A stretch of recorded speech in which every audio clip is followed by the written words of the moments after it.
Hey folks, settle in, dim the lantern, and maybe crack a window, because tonight we're wading, quite literally, into one of history's most slippery jobs. Before spas, scented candles, and Instagrammable bubble bath selfies, there were medieval bathhouses, those steamy wooden sheds where an exhausted population trudged in to scrape off plague grime, gossip about the bishop's new mistress, and hopefully not catch another rash on the way out.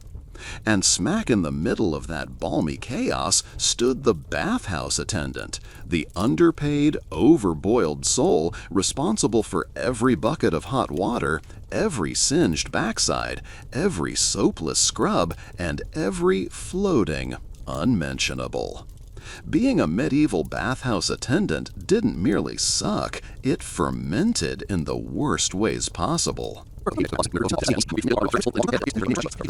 See, bathhouses weren't magically warm. Somebody had to wake before the rooster, shovel half a forest's worth of logs into a brick inferno, then lug iron kettles of scalding water upstairs without spilling molten doom on paying customers. OSHA inspections didn't exist. Prayer and calloused feet were the standard protective gear. One misstep on the slick plank floor, and you'd invent the medieval slip-and-slide. Except the landing involved shattered pottery, angry naked patrons, and, if you smashed the big copper cauldron, a week's wages docked to repair it. But water temperature was only the first ring of this sweaty hell. Hygiene in 1300 isn't what an influencer calls hygiene. Patrons expected a communal stew. Nobles, peasants, pilgrims fresh off plague season roads, soldiers with half-healed sword gashes, and the occasional clandestine couple taking the phrase steam room romance way too literally. The attendant was unofficial lifeguard, referee, security guard, and moral police. Except the moral code shifted depending on who bribed him with the fattest coin purse. Speaking of coins, let's tackle pay. A bath cost anywhere from a penny to a silver groat, depending on location and amenities. Out of that, the master bathkeeper paid his attendant in something resembling wages. A few coppers, leftover ale dregs, maybe permission to sleep on a bench after closing. Tips? Sure, if you considered "don't rat me out to my wife" a tip. Sometimes a generous knight tossed a penny for an extra scrub. More often, a drunk baker slapped him on the back and promised bread tomorrow. Guess who never saw that bread? Sanitation gear? A wooden paddle to skim debris, a ladle for water, and a prayer the rats stayed outside. Skimming was crucial. Hair clumps, beetles, and things that should remain anonymous congregated on the surface like rafts on a fetid sea. The attendant's job was to scoop these horrors into a slop bucket without gagging, then dump them behind the bathhouse where neighborhood pigs rooted for midnight snacks. Yes, you could bathe, step outside, and watch tomorrow's bacon feast on today's bath scum. Bon appetit! Let's pause for a medieval safety announcement. Wooden bathhouses plus open flames equal tinderboxes. A single spark from the furnace could leap into the rafters faster than a rumor about the king's illegitimate son. Attendants kept barrels of water near doorways, except those barrels often went dry because someone dipped out a ladle to wash their armpits. When a bathhouse burned, it went up like a torch factory. And guess who got blamed? Not the drunk noble who knocked over the brazier. The attendant, obviously, for negligence, which usually translated to "you're poor and expendable." But hey, maybe business was booming. Some towns embraced the bath as a social nexus. You ate, drank, sang bawdy ballads, negotiated trade deals, even held political plots waist-deep in tepid water. Attendants provided snacks, hard cheese, bread, maybe figs, on floating wooden trays. Problem: crumbs attracted rats, who scurried along beams overhead. Occasionally one slipped, kerplunked, and triggered shrieks. The attendant fished out the soggy rodent, apologized, and prayed nobody demanded a refund. Now, about fleas. Everyone had them. Bath steam woke them up like frat boys at dawn karaoke. Fleas hated hot water, so they migrated upward, into beards, onto other patrons, sometimes onto our attendant, who couldn't exactly dunk himself mid-shift. By closing time, his undergarments crawled like a beehive in harvest season. Lice? Same deal. Add in skin infections from handling everyone's intimate soap cloths, and you've got the medieval starter pack for "Why am I always itchy?" Social hierarchy added another layer of misery. A countess expected rose-scented water and privacy screens. A peasant expected not to drown. Juggle these conflicting demands, or risk a noble's complaint to city council. One noble frown could shut the place down. One peasant complaint earned laughter. So attendants learned diplomacy fast. Smile, bow, toss extra herbs into the noble tub, and hope the peasant didn't mind water that tasted faintly of yesterday's onion cellar. Then came holy days. The church's stance on nudity swung like a pendulum. Some clergy preached that communal bathing promoted sin. Others endorsed cleanliness as next to godliness. When a fiery preacher condemned bathhouses, attendance plummeted. Goodbye income. When plague outbreaks hit, baths either became life-saving sanctuaries or disease cauldrons, depending on which physician you asked. Attendants didn't have the luxury of opinion. They just scrubbed harder and hoped the next cough wasn't the beginning of blackened lymph nodes. Let's explore tools of the trade. Soap wasn't a perfumed bar, it was lye-cooked fat chunks. Drop that in hot water and you got suds, and chemical burns if the batch was too caustic. Attendants tested it on their own hands. Too stingy? Customers whined. Too strong? Skin peeled. Finding the Goldilocks zone meant sacrificing your palms to science every single boil. Exfoliation? Pumice stone or rough cloth. Massage? Sure, if you paid extra, the attendant would pound knots out of your shoulders using techniques learned from kneading bread dough. Aromatherapy? Bundle of dried herbs hung over steam vents. By midday, the rosemary smelled less spa-like, more overcooked stuffing. Privacy was minimal. Partitions? Maybe a linen sheet swaying from ceiling hooks. Peepholes? Everywhere. The bathhouse doubled as a matchmaking hub. Officially forbidden, but enthusiastically practiced. Our attendant played lookout.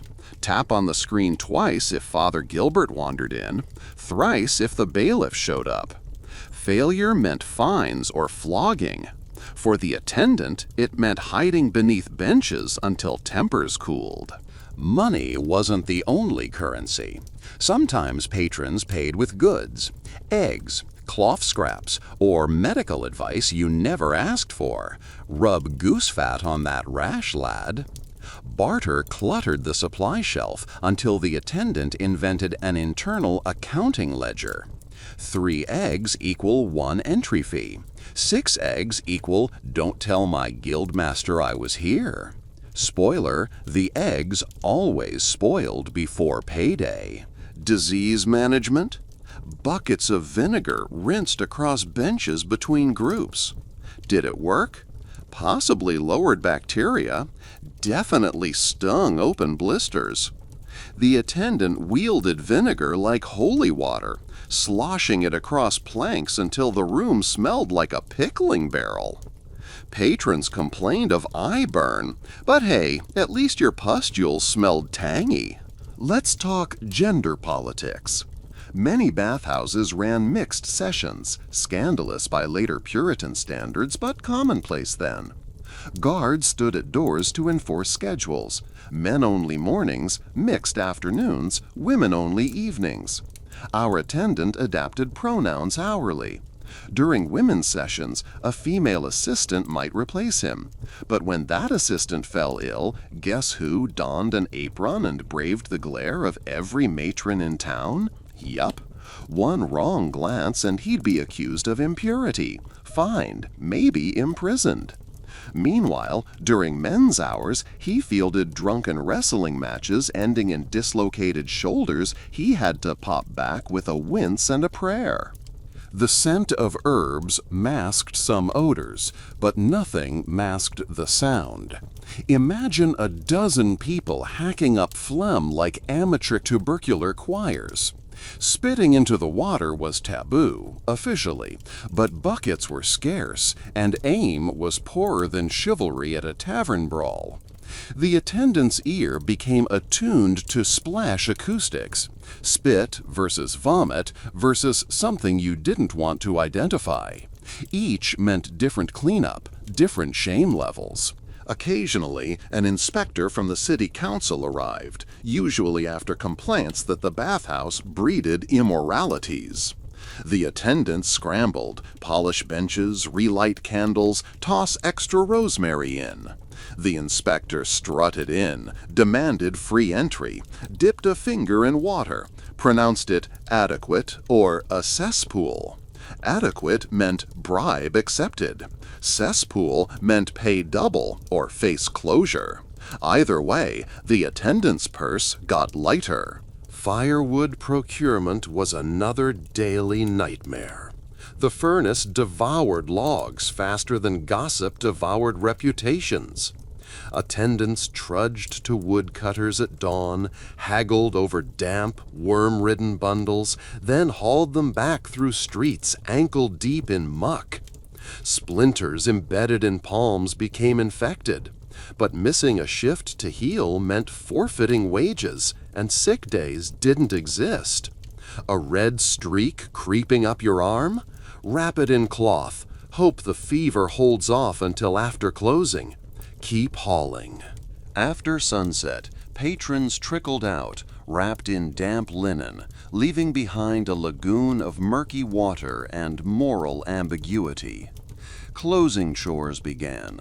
Drain vats through troughs that clogged with stray hair. Scrub benches with sand to scour away skin grease. Extinguish braziers without suffocating on smoke, and lock doors against thieves who believed bathhouses hoarded coins in soap barrels. By the time tasks finished, the attendants' hands resembled boiled sausages. Yet even nightmares have bright spots, tiny ones. Bathhouses were rumor central. While scrubbing, an attendant learned which merchant imported fake saffron, which priest owed debts, which lord's daughter snuck out at night. Knowledge equaled leverage. Sometimes that leverage bought protection. A whispered secret to the city guard could erase a fine.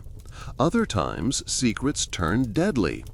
If a prominent patron suspected the attendant overheard a conspiracy, a midnight blade could silence him forever. So he cultivated a face of blank indifference, ears open, lips sealed, and prayed silence weighed more than silver. Let's zero in on the worst shift, plague season. When buboes ballooned in groins and armpits, physicians oscillated between bathing spreads disease and bathing purifies the air. Some towns shut bathhouses, others flooded them with desperate citizens. If open, attendants added potent herbs, wormwood, sage, juniper, to cleanse miasma. In reality, it masked the death smell.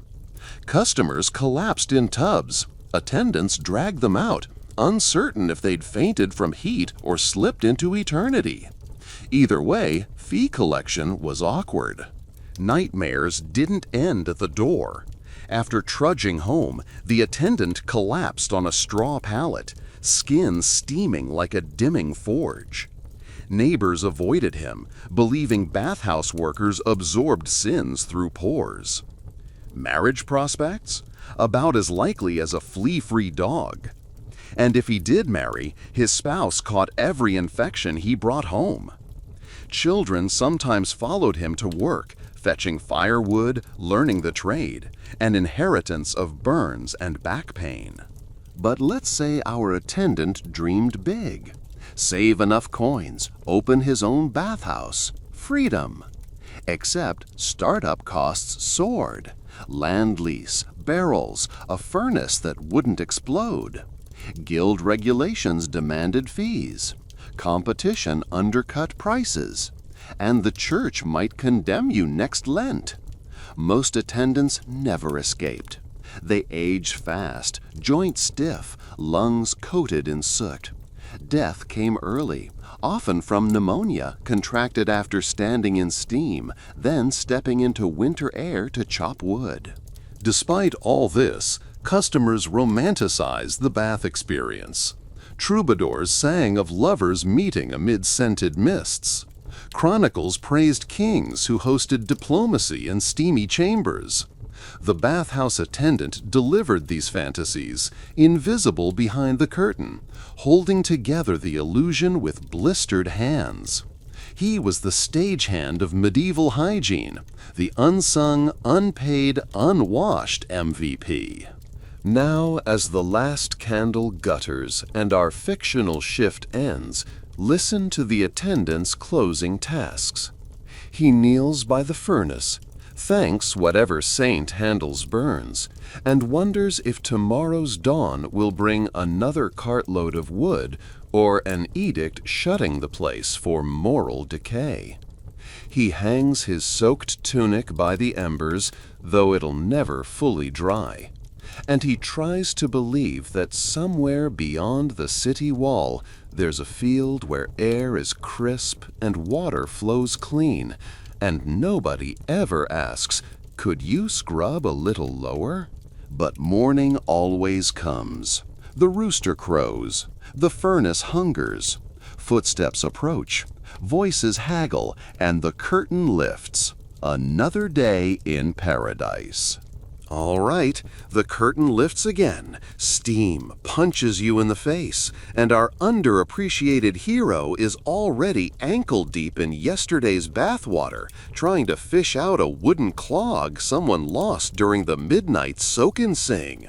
Dawn hasn't even pinked the sky, but the furnace is roaring like a hangry dragon because, surprise, tonight the local guildmasters are hosting a healthy fellowship party that really means 6 hours of sweating, drinking, negotiating trade tariffs, and pretending nobody notices the alderman's back hair swirling through the suds like seaweed.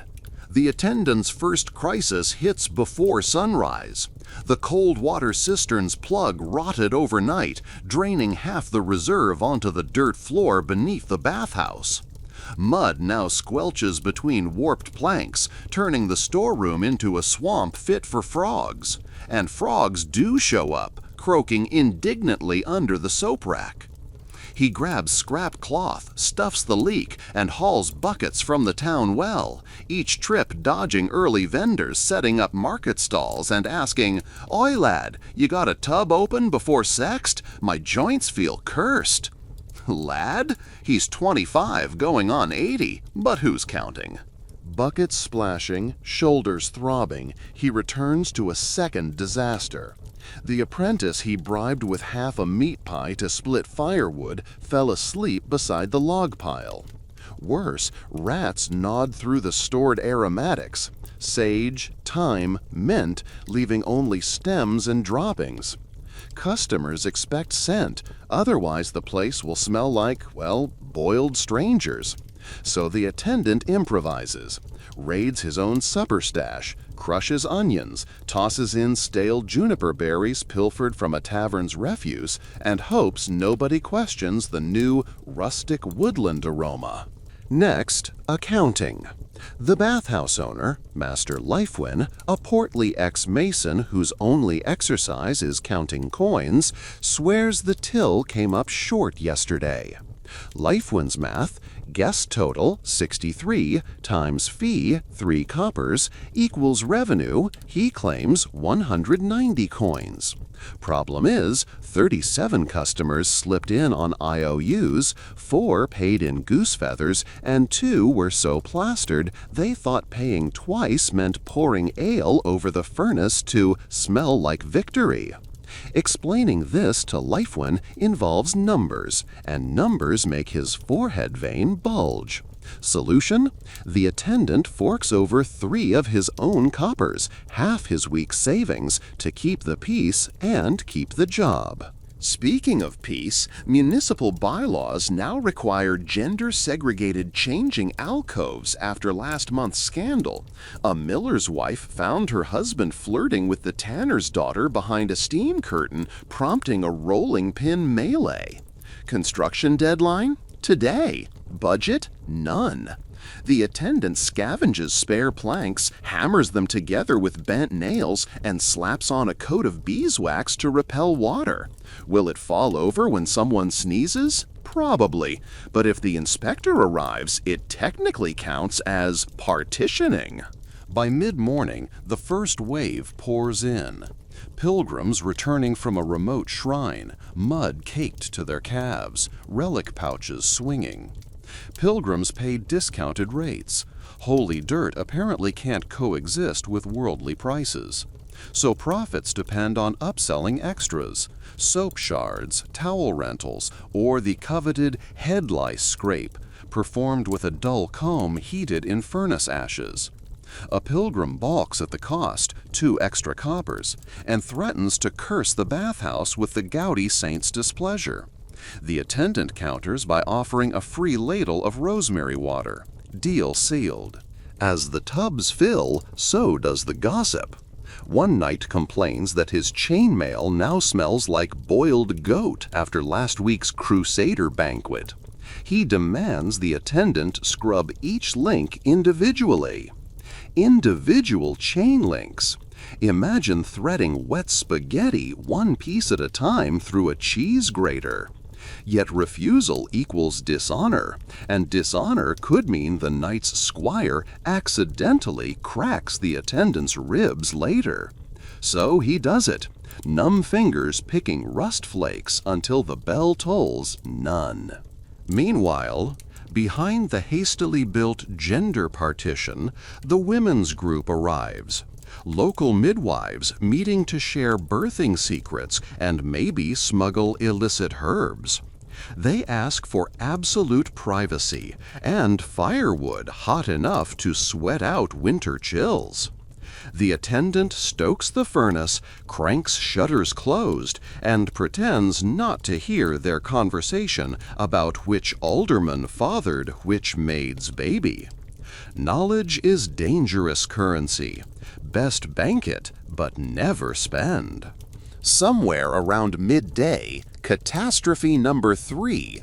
An overstuffed brazier cracks, dropping embers onto floorboards soaked in oil from last night's lamp refills. Flames lick up faster than you can shout, "St. Florian, save us!" Reflex takes over. The attendant douses the blaze with yesterday's vinegar bucket, which sizzles like angry serpents and fills the room with acrid smoke. Patrons shriek, stumble, slip. One merchant, half naked, tries fleeing through a side window, forgetting it was boarded shut for repairs. He bounces off, nose spurting blood, accuses the attendant of sabotage. The attendant apologizes, offers a free pumice scrub, and mentally notes to reinforce that window sooner. Crisis averted, but soot now coats everything: water, benches, skin. The attendant works double time skimming char bits. Soon the guildmaster's party will arrive, expecting pristine conditions. He whistles for the apprentice, who is still splitting logs, thankfully awake, and orders him to fetch fresh herbs from the market. Budget? Again, none. The apprentice returns with wilted parsley and suspiciously cheap musk petals that smell like donkey. They're tossed into the hot cauldron anyway. Fragrance is 90% optimism. Afternoon sun angles through a high window hole, illuminating airborne steam like heaven's spotlight on a damp purgatory. The guildmasters stomp in, heavy boots thudding. Boots in a bathhouse? Of course, status symbols. They demand private tubs, extra wine and entertainment, a lute player to serenade their negotiations. The attendant hires a street busker for a single silver penny he can't spare. Busker shows up, strings 2 notes, then realizes humidity detunes his instrument every 30 seconds. He insists on more pay. The attendant has no more. Busker threatens to leave. Attendant offers free bath. Busker agrees, but accidentally falls asleep in the hottest tub and has to be fished out before he poaches. Negotiations begin. 5 guildmasters soak, red-faced, debating wool tariffs, sloshing water over edges. The attendant discreetly refills their cups, intercepts floating cheese rinds, and pretends not to hear when one suggests bribing the mayor. Then the merchant with the bloody nose reappears. He's in the guild too, and loudly recounts the arson attempt. Tension spikes. Eyes turn to the attendant. He produces the cracked brazier shard as proof of accident. Crisis avoided again. Barely. But the attendant's luck breaks when Guildmaster Rolf complains of sudden itching, blames lice, blames water, blames attendant, demands entire staff be inspected. The city inspector, coincidentally drinking in the attached ale nook, waddles over, smug. He's been waiting for leverage to extract more bribes. He declares an immediate sanitation audit. The attendant must demonstrate proper delousing procedures on the spot. Procedure: boil combs, scrub benches with lye, rinse tubs with scalding water, burn infected linens. Problem: there's no time, no extra linens, and if he uses that much lye, people's skin will melt. Improvisation: he heats iron tongs, pretends to sterilize combs in front of inspector, theatrically sprinkles salt in tubs, ancient cleansing ritual, then offers the inspector a complimentary soak to experience our purity. Flattered, the inspector disrobes, sinks in, and decides everything is satisfactory. Bribe cost: 1 tub's worth of hot water and the secret knowledge that the inspector's backside sports a tattoo of a daisy. Powerful blackmail should fees rise again. Evening creeps in. The party leaves, wallet lighter, tongues looser, leaving the attendant to mop puddles that could drown a duck. He can't drain tubs yet. 2 late customers just arrived. A nervous scribe and a hooded stranger murmuring in a foreign tongue. Stranger pays triple, wants the far corner tub, no lights, no questions. That's code for I'm hiding. The attendant stations himself nearby in case a dagger appears. Sure enough, footsteps thud outside. City guards burst in, swords drawn, chasing the stranger. Chaos erupts. The scribe faints into the water. Guards slip, collide, collapse like dominoes. Through the confusion, the stranger escapes out the furnace side door. The attendant gives thanks, less blood to scrub. But the guards are furious. They blame the attendant for the escape, threaten arrest. He pleads ignorance, cites his obligation to protect patrons' privacy, even offers them free baths. They decline, but confiscate the knight's coin box as evidence. Wages pawn again. Midnight. Finally, he drains the last tub. Water rushes down wooden channels into the gutter outside, where stray dogs lap the sudsy trickle. He rakes sludge into a bucket, dead rosemary, skin flakes, an earring score, and something gelatinous he refuses to name. He scrubs benches with sand until splinters lodge beneath his nails. He banks the furnace embers so tomorrow's fire will catch faster. Bandages a burn on his forearm with cloth torn from his own sleeve, and gulps leftover ale so stale it tastes like malted vinegar. On his walk home, frost nips his damp clothes. Steam rises off him in the moonlight, marking him like a beacon for thieves. He clutches the single silver coin salvaged from the busker's pocket, apparently the minstrel forgot it, and hopes it'll pay a doctor to lance the boil festering on his calf before it turns septic. Tomorrow is Saint's feast day. Crowds triple, morals dip, workload explodes. He expects at least one stabbing in the changing alcove. Must sharpen the emergency cautery iron tonight.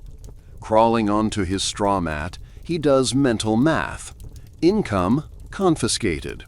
Burn ointment, 3 coppers. Wood delivery, 5.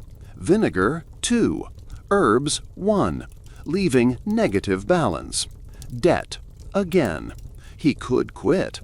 But the baker's shop wants apprentices to wake at midnight and knead dough under threat of ear pinching, and at least the bathhouse lets him warm his bones by the furnace. He drifts to sleep, dreaming of clean mountain streams and solitary silence, only to jolt awake from phantom splashes. Tomorrow the steam will rise again, carrying secrets, fleas, and the stubborn heartbeat of a city that believes sweat and gossip wash away sin. And he, the attendant, will keep the cauldron boiling. A pale sun shrugs itself over the rooftops, and the bathhouse door bangs open with the sort of authority only a mother superior or a tax collector can command. Today, cruel fate delivers both in a single package. Sister Dobrika, abbess of St. Gertrude's, arrives trailing 5 novices like goslings, each sworn to vows of silence, but apparently exempt from vows against glaring judgmentally at dust motes. The abbess announces they're here for the quarterly purification, translation, an all-day occupancy of the hottest pools, followed by hymns so high-pitched they can crack unglazed tiles.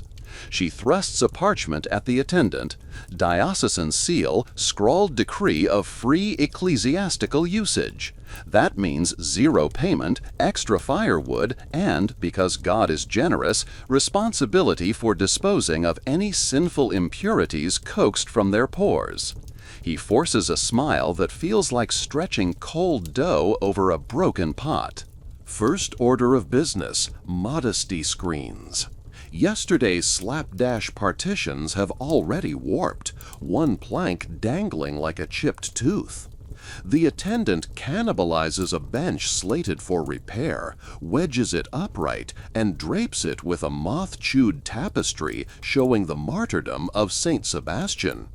Arrows in a saint's torso do wonders to dampen bathhouse flirtation.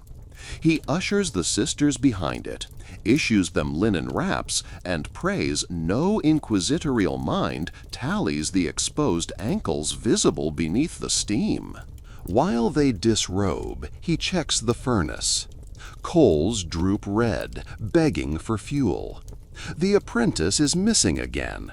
Rumor says he spent the night losing dice games to dockside sailors.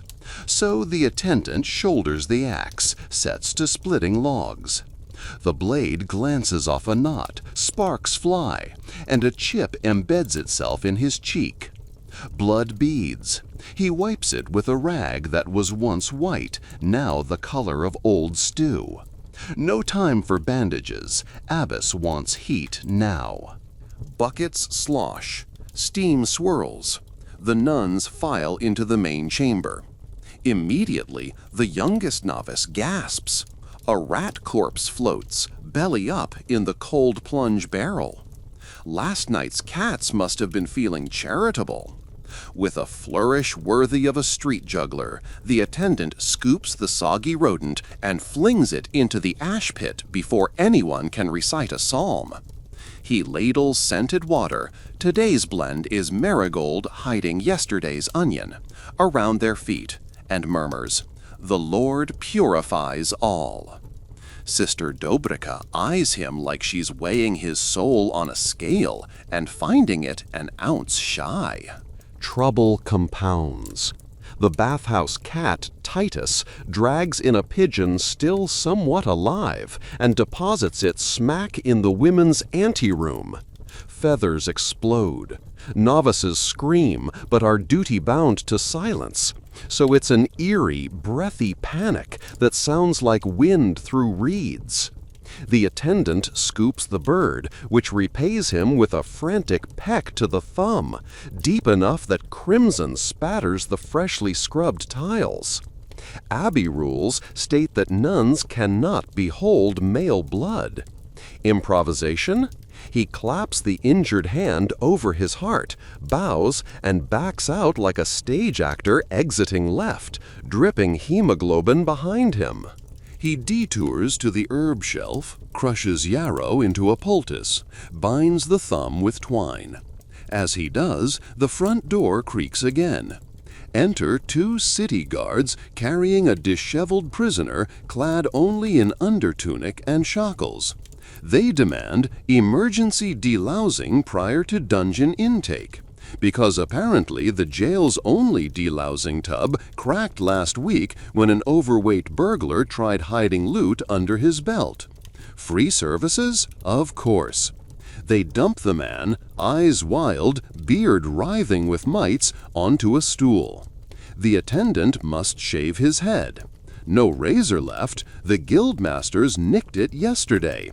He sharpens a small knife on pumice, mutters a prayer, and begins. Lice scatter like pepper. One guard retches into the mop bucket. Mid-shear, chaos collides. A merchant caravan clangs to a halt outside. 15 travelers demand quick baths before the market toll bell rings. They have coin, praise be, but only if the water's hot and the towels dry. Towels? At last count, 7 remain unlaundered, all damp and smelling faintly of vinegar-soaked soot from yesterday's mini-fire. Solution? Rig a makeshift drying line above the furnace. He threads rope through ceiling hooks, dangles cloths, and hopes sparks don't ignite an airborne laundry inferno. Meanwhile, the sisters begin chanting Compline early. Echoing voices swell through steam, mixing Latin syllables with the prisoner's oaths as the knife nicks an ear. Blood again. The attendant wipes, blames penitential cleansing, and slaps a dab of lard to staunch the cut. Guards nod sagely. Religious jargon always pacifies bureaucracy. Firewood dwindles. He sprints to the alley woodpile, collides with the apprentice finally returning, cheeks flushed, owing sailors 3 groats and wearing only 1 shoe. Apprentice babbles about a wager gone wrong involving a dancing bear. No time. They split planks in frantic tandem, swing, crack, stack. Sweat mats hair to forehead, splinters bloom. They lug armloads inside, feed the furnace until iron plates glow evil orange. Temperature rises, plaster sweats, and the floorboards begin to warp audibly, wood complaining in slow, painful croaks. Temperature too high now, steam becomes a fog dense enough to hide sin or murder. Patrons slip. A caravaner crashes into the gender partition, toppling St. Sebastian's tapestry. One novice glimpses a naked merchant's rear before clamping palms over her own eyes. Abbess shrieks, declaring moral catastrophe. She orders an immediate exorcism of the premises. Exorcism protocol? The attendant has no manual. He offers extra incense, really crushed sage rolled in parchment, and recites the only Latin he knows, fragments from a burial rite. It sounds solemn enough. The abbess relaxes, sort of. During this holy theatrics, the prisoner seizes his chance, bolts for the door, half-shaved, shackles clanking. Guards give chase, slippering on wet tiles, leaving muddy boot prints shaped like guilty consciences across the mosaic. The escapees splash through the cooling pool, overturn a bench, and thunder into the street. Local children cheer, free entertainment. Silhouetted in doorway, the abbess witnesses the spectacle, crosses herself so fiercely the rosary snaps, beads skittering. She rounds on the attendant, declares him morally complicit, threatens a denunciation to the bishop. Denunciation equals closure. Closure equals unemployment, equals starvation. The attendant needs a miracle fast. He recalls Bishop Anselm's penchant for donations. He informs the abbess that just this morning the bathhouse pledged 2 jars of imported frankincense to the cathedral's next mass. Anonymously, of course. The abbess pauses. Abbeys adore incense like bees love lavender. Her wrath deflates into stern admonition. She'll overlook today's immodesty if the frankincense arrives by week's end. The attendant nuts vigorously, mind racing how to find incense he doesn't possess. By late afternoon, caravanners rinse off, leaving silver coins and muddy puddles. One thanks him with a foreign sweet, honey sesame wafer. It sticks to molars like wet plaster. Still, sugar is luxury. He pockets half for later, the other half eaten in 2 bites, energy surging. But even sweet respite curdles. A low rumble trembles through the furnace grate, trapped steam pocket in an old pipe. He's heard that growl before, the last time a pipe burst and scalded a patron's backside so thoroughly the scent of cooked ham floated for days. He calls the apprentice to release pressure valve. Apprentice twists iron lever, nothing budges. Attendant joins, both strain, muscles screaming. Valve suddenly snaps free, sending a jet of boiling water shooting across the furnace room, where it sluices over stacked firewood. Sizzle, hiss, then a crack. Steam cloud envelops them, lungs sear. They stumble out, coughing, but crisis diverted, no explosion. Evening draws near. The abbess leads her freshly perspired novices out, each donating a single prayer for his troubled soul. She does not pay, but she does leave behind a basket of monastery cheese rounds as simple gratitude. The attendant calculates resale value versus dinner. Cheese becomes coin, coin becomes incense, problem solved halfway. The apprentice, still limping on single shoe, shuffles over with a sheepish grin and a burlap sack. Within, an exotic scented oil pilfered from the caravan's baggage when no one watched. Trade for incense, he offers. Theft is sin, but so is starving, and the bishop won't quiz provenance. They seal pact with a handshake swaddled in tired laughter.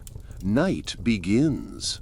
They drain pools, scrape scum, and open shutters to vent steam into starry cold. A drunken minstrel staggering past peers in and requests floor space to sleep, offering a ballad as payment. They decline. Enough poetry for one day. Instead, the minstrel trades 3 sticks of frankincense, pilfered from a shrine apparently, for a bowl of leftover broth. Providence? Crime? At this point, synonyms. Frankincense secured, the attendant collapses onto a bench, muscles twitching. He inventories injuries: cheek cut, thumb puncture, lungs scorched, morals frayed. Still alive. Floor drips, furnace pings cool. Outside, the moon gilds gutter water. He imagines somewhere nobles relax in personal tub chambers, attended by servants dressed in silk. Meanwhile, he, servant of servants, smells like burned sage and rat perfume. Yet tomorrow offers new catastrophes. A traveling physician has reserved half the bathhouse for experimental blood cleansing sessions. Rumor says leeches will be involved. That means wrangling jars of slimy guests and disposing of whatever slithers away. The attendant resolves to find fine mesh cloth before dawn. Nobody wants stray leeches joining communal soak. He locks the door, pockets frankincense, and limps home through frost that needles his still damp clothes. Cat Titus follows, brushing against his leg, meowing for warmth. He lifts the feline under his cloak. Two shadows merge in the lamplight. Dawn isn't gentle. It slaps him awake with a draft that slips through the half-mended shutter and whistles up his nose like a mischievous sprite. The attendant rolls from his straw tick, ribs aching where yesterday's logs jabbed him, and discovers Titus the cat spread across his chest like a smug fur collar. On the table, 3 precious sticks of frankincense wait beside the monastery cheese, a still life of moral compromise. He pockets the resin, stuffs a cheese round into his satchel, and trudges through streets silvered by hoarfrost toward the bathhouse, humming a tune that sounds suspiciously like a funeral dirge for his remaining energy. The lock resists, swollen from last night's steam purge, but eventually surrenders with a clack reminiscent of a breaking bone. Inside, the place smells of damp wool and extinguished fire, an aroma he now associates with both livelihood and slow suffocation. He lights a tallow candle, surveys the battlefield. Warped planks, puddles iced at the edges, towels frozen into bizarre sculptures that resemble pleading monks. Somewhere in the ceiling, a raven croaks. Apparently the chimney cap fell again, and the bird has commandeered the flue as winter condo. Wonderful. Raven droppings pair poorly with paying customers. He has precisely 1 hour before the physician arrives with his entourage of leeches and donors eager for scientific cleansing. Preparations: scrub basins, stoke furnace, find mesh cloth. First task he tackles by tossing last night's rinse water across tiles, scrubbing with a birch broom whose bristles are fewer each day, like hair abandoning an aging head. Second, he feeds the furnace, coaxing embers to life with bellows that wheeze louder than a pensioner climbing church steps. Sparks dance, warmth returns, moral gray areas evaporate in the glow. Mesh cloth poses a challenge, none on hand. Improvisation again. He slashes a length from the moth-eaten St. Sebastian tapestry, folds it twice, and nails it over a wooden frame. Holes small enough to confine blood-bloated leeches, large enough to let water drain. Hopefully, no saintly curse attaches. A knock rattles the door before the hour's up. Enter Dr. Hieronymus Falk, self-styled physician of the new humors. He wears a robe the livid green of pond scum, and a hat shaped like an inverted chamber pot, studded with copper discs to balance celestial influences. 2 apprentices follow, lugging wooden crates, sloshing ominously. Falk greets the attendant with the manic enthusiasm of someone who genuinely enjoys the sound leeches make when they pop. Payment? He waves a purse heavy with coin. Actual coin, mirabile dicto. The attendant almost bows, then remembers posture matters little once sleeves are rolled. Falk unfolds his plan, 3 simultaneous treatments. Station A, melancholy extraction in the warm pool. Station B, choleric purge via scented steam.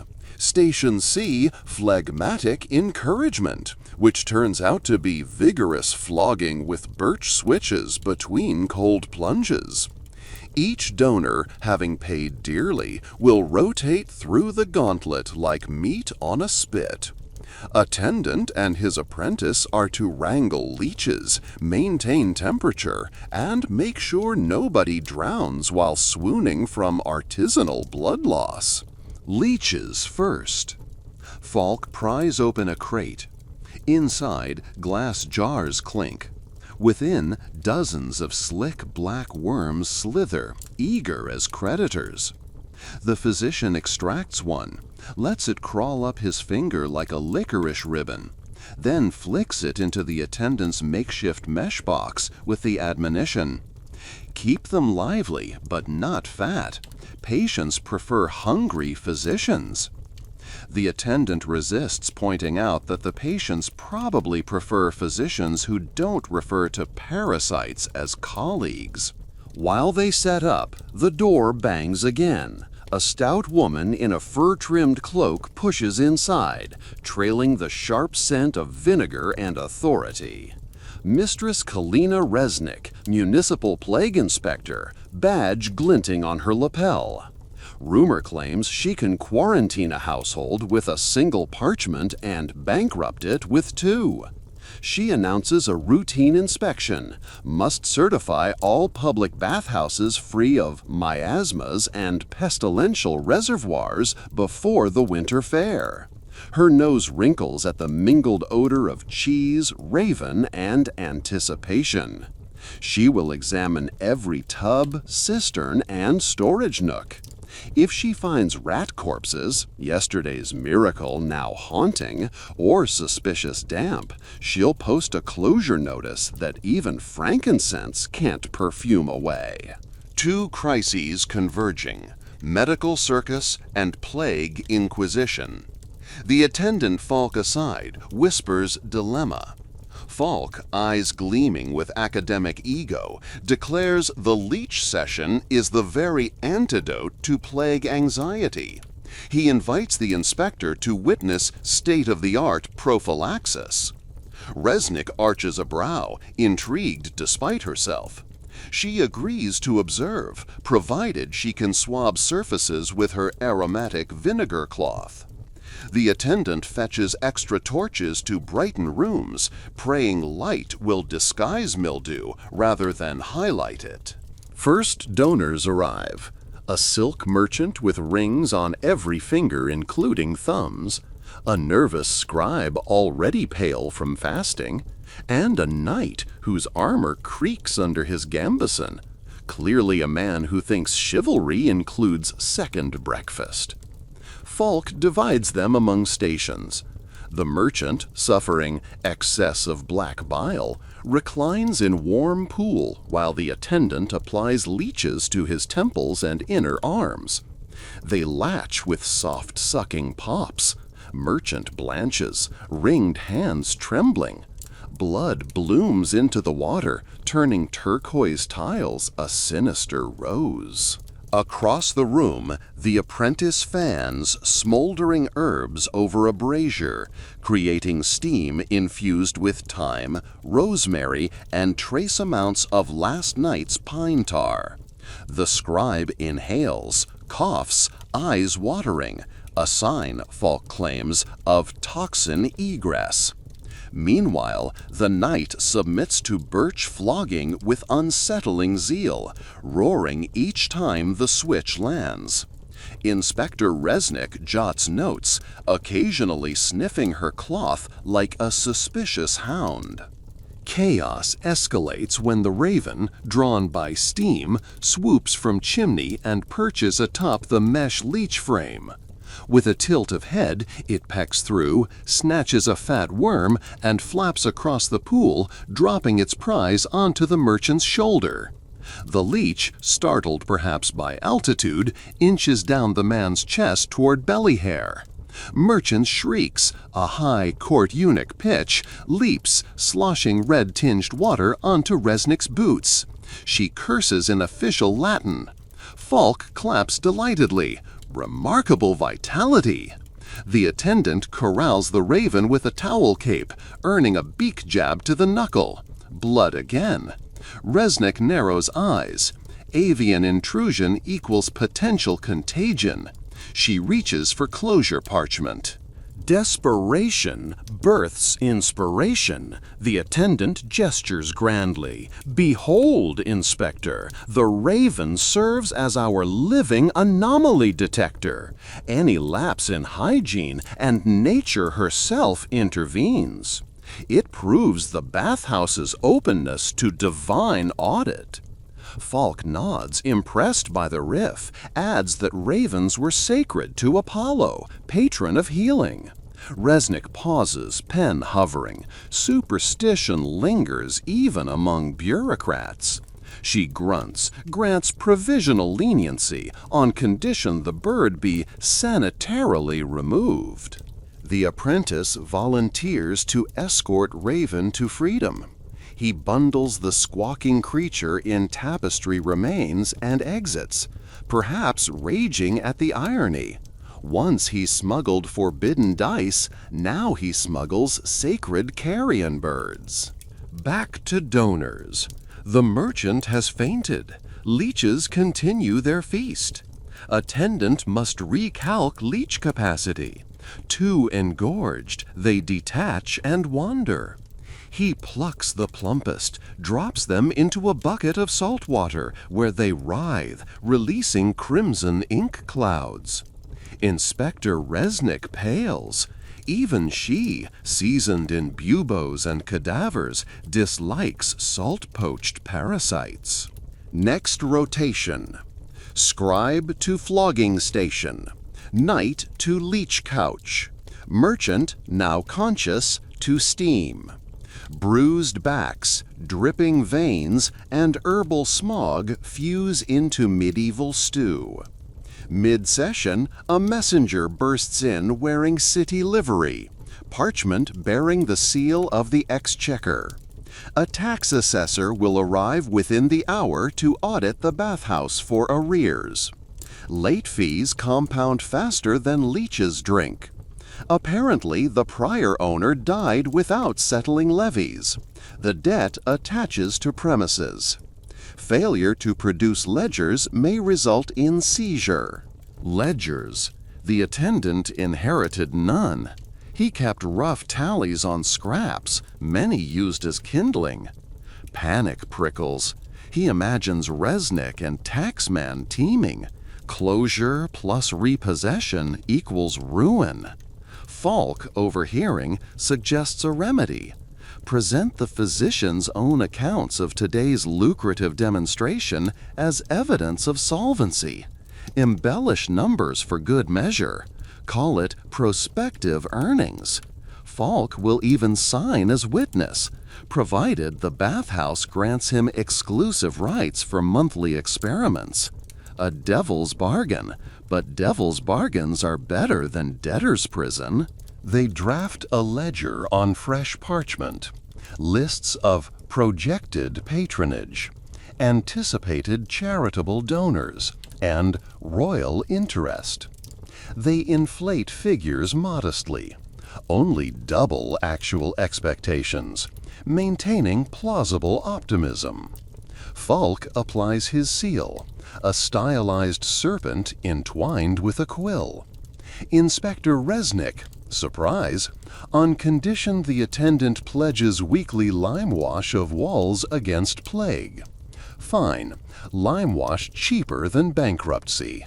While ink dries, new crisis. Night, now with leeches on calves, erupts in laughter, then screaming, as one worm crawls under his greave toward tender groin. Commotion triggers Merchant's nerves. He retches into the scented steam brazier, extinguishing coals in a hiss that smells like vomit soup. Smoke billows. Scribe, mid-flogging, tries to flee, but wet soles skid. He collides with Resnick, vinegar cloth flying into the warm pool.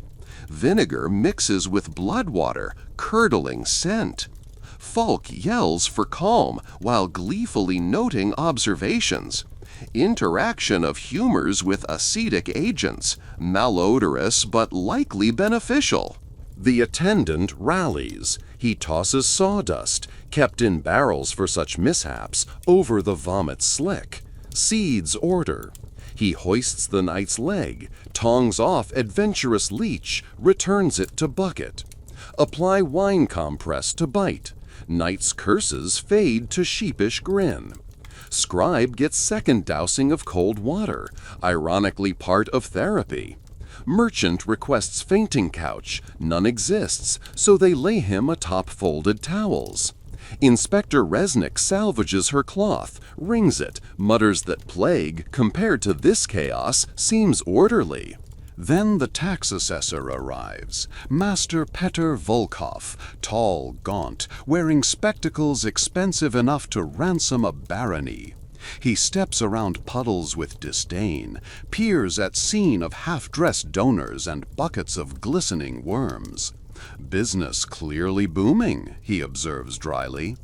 The attendant presents freshly scripted ledger with flourishing courtesy. Volkov reads, adjusts spectacles, raises one brow to dangerous altitude.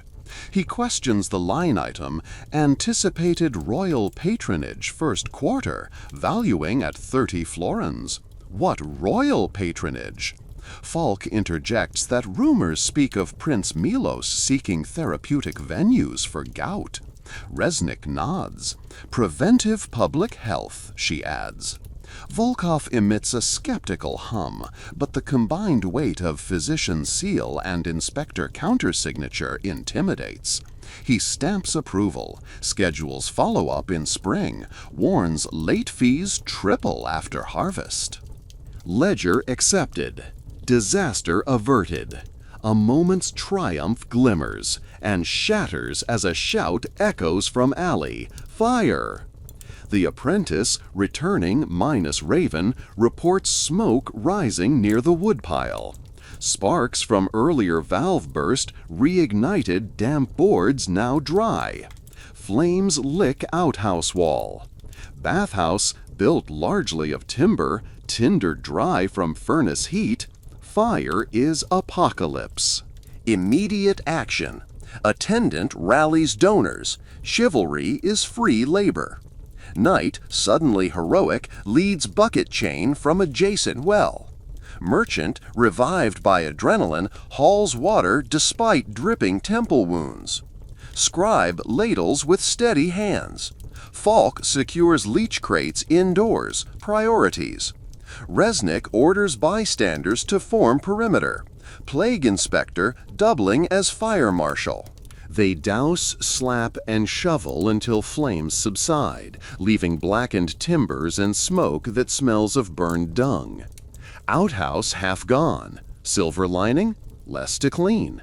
Fire bypassed main structure. A miracle or the Raven's final blessing. Exhausted, bleeding, sooty, they trudge inside. Falk declares treatments complete. Patients cured of humors and, apparently, ennui. He pays full fee plus a tip, a small jar of Spanish saffron for poultices or paella. Coals dying, daylight waning, inspector satisfied, taxman gone, donors bandaged and grateful-ish. Once alone, attendant and apprentice collapse on benches. Apprentice produces a second shoe, salvaged from alley during fire. Footwear parity restored. Omen of balance? They laugh until laughter turns to coughing soot. Night settles. Tasks remain. Drain pools again. Strain leech-tainted water. Scrub vomit vinegar stains. patch fire-licked wall, chase stray leeches before they embed in floorboards. They work by torch, muscles like wet rope, but spirits oddly buoyant. Coins clink in strongbox, frankincense safe, no closures posted. Survival in medieval service industry is victory. Before locking up, the attendant slices monastery cheese, shares with apprentice. They eat in silence until Titus wanders back, soot-smudged, carrying a mouse bravely half alive. Attendant gently confiscates prey, releases it behind granary. Mercy is rare currency. He spends some. Wind sharpens, stars glitter. He offers a silent plea that tomorrow brings nothing more dramatic than a few merchants with manageable dirt. But rumor already whispers that a bachelor party of minor nobility seeks exotic relaxation before winter campaign. Code for drunken brawls and broken fixtures. He sighs, pockets saffron, and closes the door on another chapter of unrecorded heroism. Snow squeaks under boots long before sunrise, each crunch like a reminder that the day is already plotting something theatrical. Our attendant's breath hangs over the street in ghostly ribbons as he unlocks the bathhouse door, shoulders braced for whatever lunacy a nobleman's bachelor party can unleash. The hinge moans a greeting, half warning, half eulogy, while a puff of icy air barges inside and snuffs the lone rushlight he left burning as a ward against burglars and overly romantic rodents. He relights the wick, surveys last night's damage. The outhouse still lists at a drunkard's angle, propped on scorched beams. The floor around the warm pool bears a triptych of stains: blood, vomit, vinegar, fading but still pungent enough to make the cat sneeze. Today's guest list promises worse. Sir Willem of Trutnov, third son of an earl too minor to merit memory, is getting married, and to celebrate he's invited 6 fellow knighthood hopefuls, an itinerant lute player he met outside a tavern, 2 falconers, 1 beekeeper, and a hedge wizard who claims to bottle weather in clay jars. The entire gaggle insists on a private Roman debauch before dawn gives them second thoughts. That means wine baths, wrestling matches in olive oil, and spices expensive enough to bankrupt a monastery pantry. The attendant's pantry, alas, is bare. Yesterday's saffron jar sits on the shelf like a gilded relic, too precious to crack open for men who will likely mistake it for sawdust once they're 3 cups deep. He rummages anyway, counts supplies. Half a cask of cheap wine, 3 jugs of goat milk just this side of sour, and 2 handfuls of peppercorns he confiscated from the apprentice who'd planned to gamble them in a dice game. That will have to do. Engineering pleasure, 1 leak at a time. First priority is heat. Nobles equate tepid water with treason, so the furnace must roar. He dons mittens made from last spring's discarded hose, hauls logs into the belly of the beast, and pumps the bellows until sparks shoot up like startled fireflies. Flame answers greedily, licking soot, promising at least 1 future chimney collapse. He opens the sluice gates, allowing yesterday's drained pool to refill. The aqueduct upstream hasn't frozen yet, saints be praised, though the water arriving is cold enough to numb confession from a miser. He'll need an hour to coax it toward luxurious. Second priority, atmosphere. He hangs fresh bundles of thyme and sage over steaming vents, not for fragrance, but because insects hate them and the beekeeper's prospective companions may attract unwanted buzz. For lighting, he chooses beeswax candles. Tallow melts into puddles that nobles inevitably step in before complaining it was too rustic. He stations the apprentice to polish every brass fixture until reflection passes for actual self-awareness. Third priority, entertainment logistics. Sir Willem's letter demanded music fit for bacchantes, jugglers, and a surprise rustic beast. The lute player is already in the vestibule, teeth chattering, instrument case frosted shut. He introduces himself as Milosh the Melodious, then tunes his lute by the furnace while describing in lurid detail the feast he expects afterwards: spit roast goose, candied figs, a quart of mead.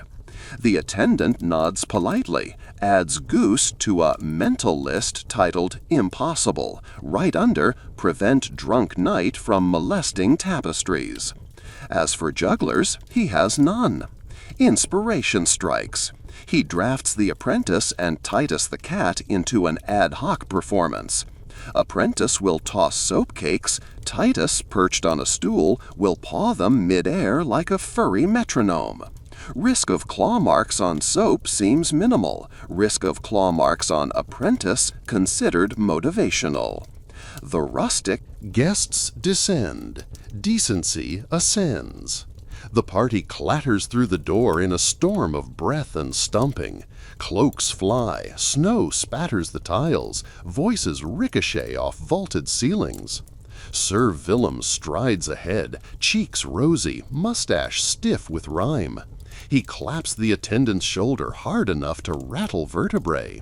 "We desire oblivion by dawn," he says, "and also pickled eels if you have them. No? Fine, improvise."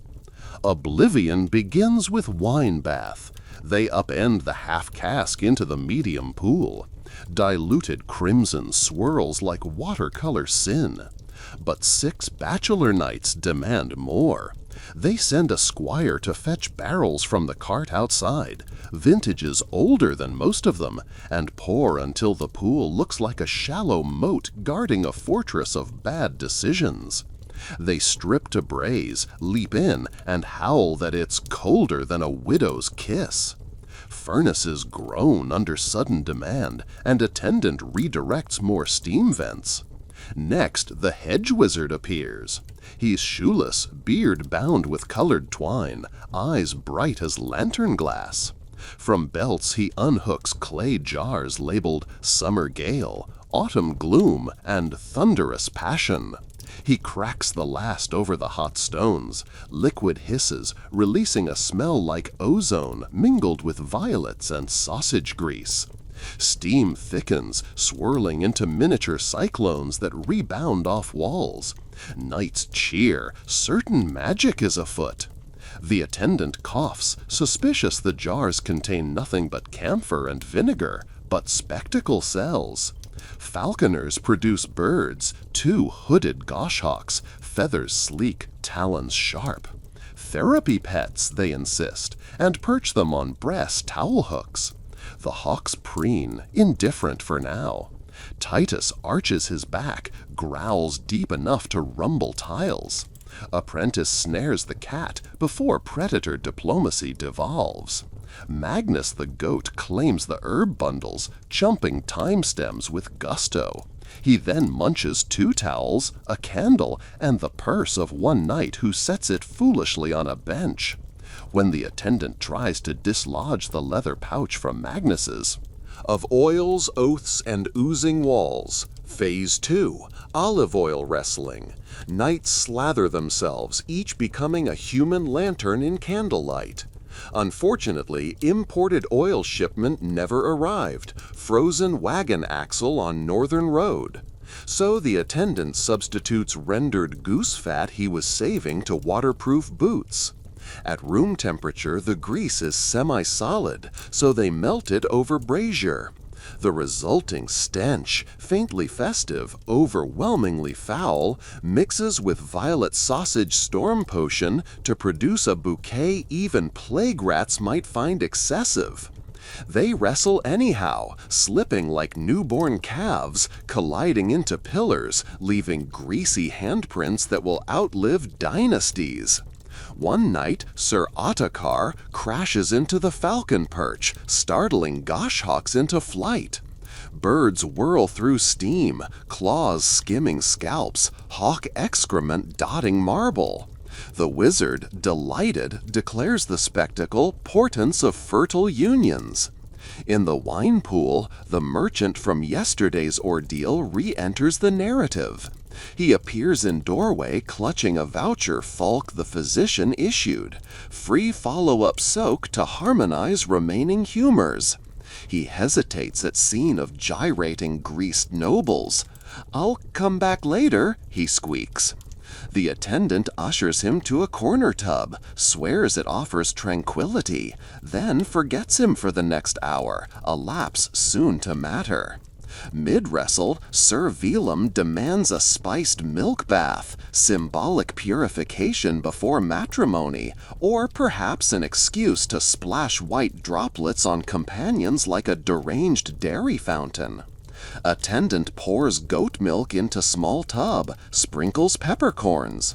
The mix curdles instantly in ambient heat, forming a lumpy sludge. Velum shrugs, wades in, emerges coated, proclaiming himself Bacchus and Hera's illegitimate calf. Cheers ensue, milk clots drift like tired snow. Milosh tunes his lute again, strings damp from steam, and begins an epic ballad of conquest. Hawks screech the chorus, beating wings in time. Goat bleats unresolved fifth. Apprentice juggles soap. Titus. Enter the barber surgeon. Exit dignity. Door slams open. New arrival. Master Bogdan, barber surgeon, hired by knights for post-bath tonsure and scar display. He hauls a case of razors, cupping horns, and a jar labeled dragon salve. He smells of gin and burnt onions. Without preamble, he sets up near the warm pool, declares first volunteer gets discount. Sir Ottokar, still slick with goose grease, steps forward. Bogdan attaches glass cups warmed over candle to Ottokar's back. Vacuum draws skin into crimson domes. Ottokar winces, laughs, demands mirror. Steam condenses, cups lose suction, clatter into wine bath. Wine now contains leeches? No, thanks saints. But it does contain hot glass and grease emulsions, a cocktail certain to violate at least 3 municipal ordinances. Merchant in corner tub sneezes, pale blotches appear on his arms. Possibly rash, possibly hives from pepper fumes. He calls weakly for help. Hawks finally settle on rafters directly above Goat. Goat butts support pillar. Loose mortar drops, startling Hawks again. One takes flight, collides with chandelier chain. The chain snaps. Candles tumble in globs of molten wax, dousing on Velum's shoulder. He roars, more surprised than hurt, but grease on skin ignites small flare. Panic. Attendant grabs bucket meant for dirty rags, sloshes water overnight, extinguishing flame, but also coating floor with slippery gray soup. 2 falconers skid, slam into peppermilk tub, which overturns onto Goat. Magnus rears like demonic hobby horse, shakes curdled milk across room, then charges through half-open door into street, trailing towels like battle banners. Someone screams, "Thief!" though technically the Goat is more kidnapper than kleptomaniac. The attendant dispatches apprentice to retrieve beast before city watch intervenes. He prays Goat won't eat evidence of unpaid taxes still stored in pouch within its gut. Confluence of catastrophe. Steam thickens until vision narrows to silhouettes. Lute wails, birds shriek, knights slip. Wine bath overflows, pink rivers coursing between tiles. The hedge wizard, eyes gleaming, smashes another jar, summer gale. A gust of oddly warm wind whooshes through hall, scattering candles, flipping pages of ledger left on stool. How did the jar produce wind? Likely alchemical mixture of quicklime and water, but knights attribute it to elemental conjuration. They howl approval, demanding snow next. Bogdan the barber, drunk on chaos, brandishes razor, proposes impromptu shaving contest. Whoever carves the most elaborate pattern into chest hair wins free cupping. Sir Velum accepts. They commence, drawing swirls that soon resemble defensive fortifications. Blood beads mingle with grease. The merchant, now blotched head to toe, stands abruptly, declaring itch beyond endurance. He begs for doctor. Hedge wizard volunteers ointment, concoction of beeswax, ash, and something rustling ominously. He applies. Rash flares crimson. Merchant faints head first into tub of curdled milk, displacing wave that soaks Milos' lute. Strings snap, final chord twangs like dying weasel. Door bangs yet again, city guard this time, drawn by reports of goat rampage and unnatural storms. Corporal Ilona enters, helmet askew, mace resting on shoulder. She takes in steamy mayhem, hawks overhead, unconscious merchant, flaming brazier now tipping precariously. "Evening, gentlemen," she says, tone colder than street snow. "Permit for public sorcery, please." The attendant steps forward, flourishes Falk's medical certification, Resnick's health clearance, taxman's stamped ledger, all now wine-spattered but legible. Corporal scans documents, smirks. Paperwork appears damp. She eyes wizard. "Weather permits require chancery seal." Wizard offers jar of autumn gloom as bribe. Ilona declines. Instead, she levies on-the-spot fine, 20 silver, or confiscation of enchantments. Knight Clean up on aisle everything. Corporal gone, wizard chastened, barber out of razors, wine bath tepid. Knights tire. They request final rinse in fresh water. Attendant drains tainted wine into gutter. Future vintners will classify the scent as hints of leech and regret. Refills pool. Hawks are lured into cages with scraps of sausage. Their droppings scraped, tossed on compost heap. Could make excellent fertilizer if plague inspector approves. Merchant revived, rash subsiding after goat milk soak ironically proved soothing. He promises not to sue if given lifetime discount. Attendant agrees, silently calculating bankruptcy schedules. As dawn seeps through shutters, guests dress in garments now smelling of vineyard fire and farmyard. They tip generously. Knights toss gold florins like bread to ducks. The wizard leaves a jar labeled simply Silence. Lute player, instrument ruined, accepts consolation soap cake autographed by Titus's claw. Barber surgeon offers free stitches next wound. Falconers depart, complaining hawks reek of goose fat. Goat bleats for breakfast. At last quiet, only dripping water and distant church bell remain. Attendant tallies coins, enough to repair outhouse, buy real olive oil, maybe replace tapestry. He sets some aside for bribing Raven to stay gone. Apprentice collapses on bench, goat curls at feet like demonic dog. Steam thins, cold creeps back. They still must scrub grease smears, shovel curdled milk clots, launder blood-peppered towels, soothe hawk scratches in rafters. But coins in hand, walls still standing, guard satisfied. Another improbable survival stamped complete. Outside, sunrise ignites snoo into fields of powdered amber.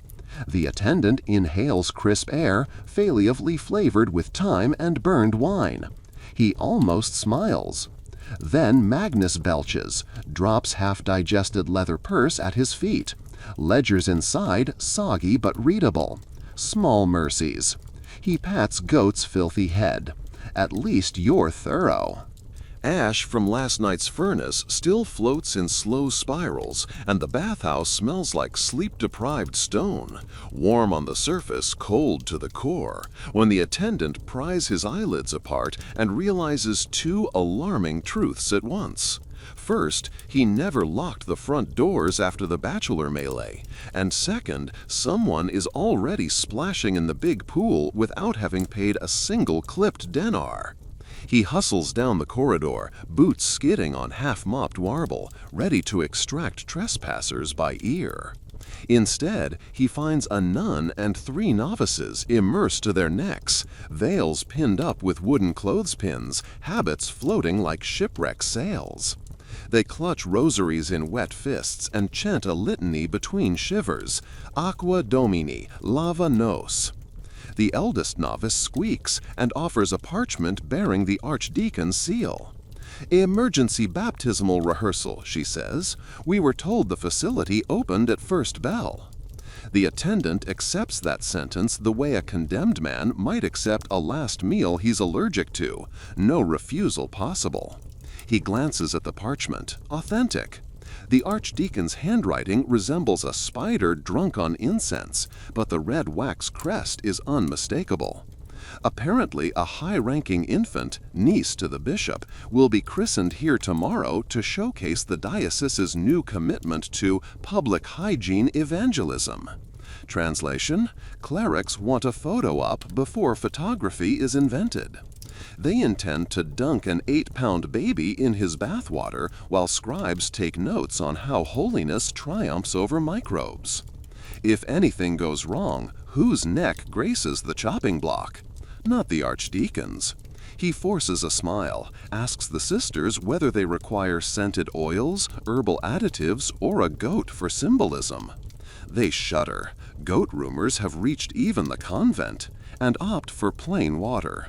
Relief. Simple is rare currency here. He bows, retreats to allow privacy, and nearly collides with Titus sprinting past clutching a mouse the size of a prune. At least a knock, a complaint, and a queue of woes. Barely 15 breaths later, knocking echoes like siege artillery.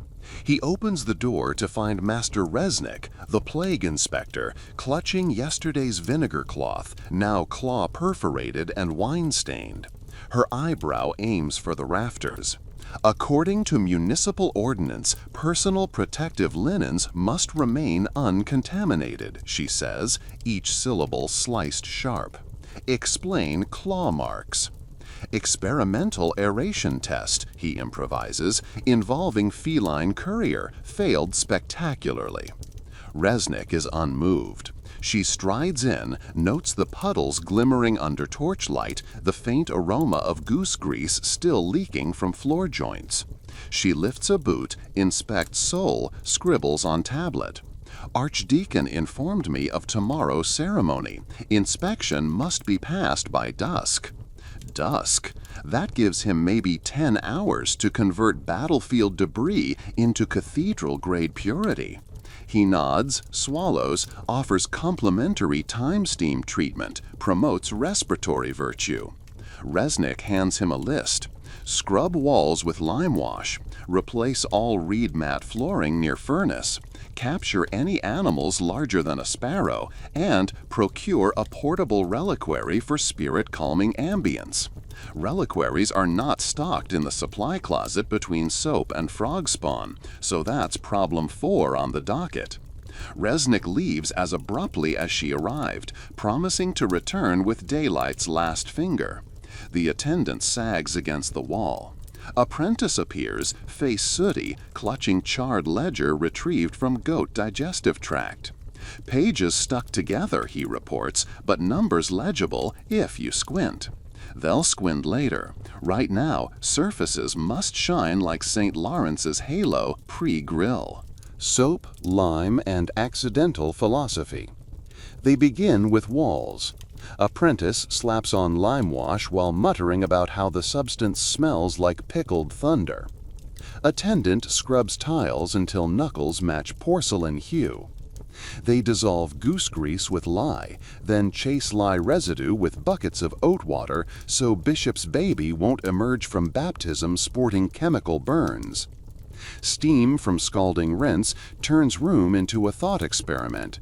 If a man can't see farther than his nose, does the rest of the universe still smell like damp goat? Answer arrives in bleat from corridor. Magnus escaped again, this time dragging the soap barrel like a royal litter. The attendant corrals him with broom, ties him to brazier support post, mutters a prayer to every saint specializing in livestock penitence. Reed mats prove trickier. They're saturated with last night's spilled wine and peppermilk slime. No washing will salvage them. He and the apprentice haul them out back, where they freeze solid within minutes, then crack like over-fried flatbread. New mats would cost 3 florins each, a sum currently reserved for paying Resnick's inevitable bribery fee. Improvisation time. They cut fresh straw from Merchant's Alley stable, weave it with twine pilfered from lute player's abandoned case, and lay a makeshift carpet that crunches like autumn leaves. Not elegant, but fragrant and dry. Quicksilver politics and the reliquary riddle. Mid-morning, the archdeacon himself visits to check acoustics. He hums into the vaulted dome, listens to echo, nods approvingly. Then he asks about the reliquary. The attendant, quite unfamiliar with ecclesiastical hardware, bluffing, gestures toward an ornate brass censer inherited from a previous owner. Contains a splinter of St. Simeon's footstool, he lies. Archdeacon peers through incense holes. Footstool splinters rarely smell of sardines. Titus has been using the censer as a private kibble cellar. The cat stares unrepentant from a perch, tail flicking like metronome of deceit. Ah, attendant says, we coat relics in fish oil, ancient catacomb preservation method. Archdeacon shrugs. Theology is vast. Archdeacon's busy. He announces that after baptism, the bishop will remain to deliver homily on hygiene. Therefore, the water must be drained and refreshed thrice. Once for infant, once for retinue foot washing, once for symbolism. Logistics migraine intensifies. Archdeacon departs, robes whispering secrets of low patience. Enter the mason. Exit the wall. An hour later, yet another figure arrives. Master Jurai, the mason whose crew maintains the city aqueduct. He looks sheepish. We're repairing upstream channel, he explains, so water flow stops at noon. Might last till tomorrow. Noon is 2 hours away. That means if they don't fill every cistern, tub, and bucket immediately, there will be no baptism, no inspection pass, no bathhouse license. Apprentice bolts for back courtyard, yanks pump lever like a gambler pulling slots. Attendant opens every sluice, directs water into pools, barrels, cooking cauldrons. Steam fog becomes monsoon. Magnus bleats, offended by sudden dampness. While water roars, Jurai examines residual cracks from goat pillar incident. He taps a chisel, knocks loose a chunk of mortar, and a fist-sized stone pops free, revealing a dark cavity behind. Cool air spills out, carrying the scent of peat and, unmistakably, money. Inside the hollow wall, sacks of coin glimmer in stray light, each stamped with seal of Baron Chervenko, infamous for skimming bridge tolls decades ago. Legend claimed he hid fortune in city vault. Apparently, he preferred bathhouse masonry.